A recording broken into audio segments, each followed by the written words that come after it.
Hello, I am the artist known as DEROSNEC, and welcome to my bi-weekly vlog where I talk about making music, art, movies, and more. As I'm recording this, it is raining like crazy right now, and it's super loud in my garage, so I apologize for the intense rain ambiance that's happening right now. Last week, I gave you a broad overview of the different types of VFX that shows will run into, but for the big fancy photorealistic stuff that you see in blockbuster movies, it's a huge process, so that involves a lot of people. So where do we start? All the objects, environments, effects, and characters that you see within a scene are called assets, and they need to be built before any animation work can be done.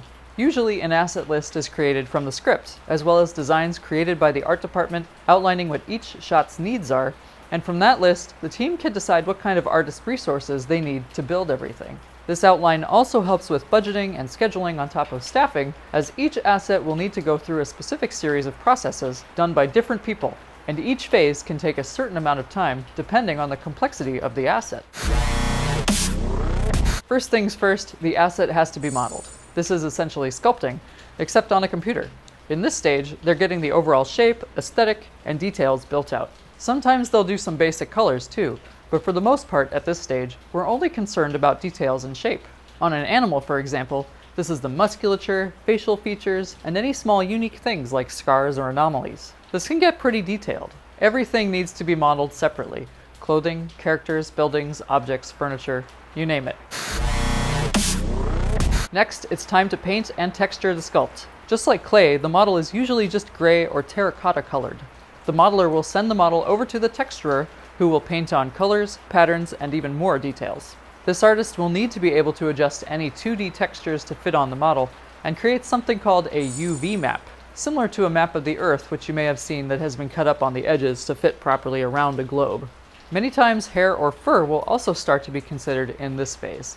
At this point, whatever the asset is starting to look like its final self. Okay, now it's really raining. Now that the model has all the pieces in place, it has to be set up to move. Rigging is one of the most technical and probably tedious parts of the CG animation asset building process, and it can basically be likened to adding a skeleton to the model. The character or rigging TD, which stands for Technical Director, is responsible for adding realistic and animatable movement points along anything in the asset which is intended to be moved. These are known as joints and control points and can apply to literally anything that needs the ability to move, not just creatures and characters. There's a lot of things to consider when doing this, like kinetics, physics, and stretching, especially if the final asset needs to be hyper-realistic. Because of this, it's not uncommon for the asset to go back and forth between the modeler, the texturer, and the rigger in order to correct anything that's not working before calling it done. In my next video, we'll dive into what it takes to make these freshly crafted assets come alive with animation and effects.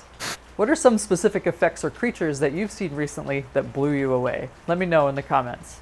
Thanks for watching. Hit that thumbs up button below. It helps me more than you know. And join the Uncensored by subscribing to my YouTube channel, my newsletter, or by following me on Facebook, Twitter, and Instagram.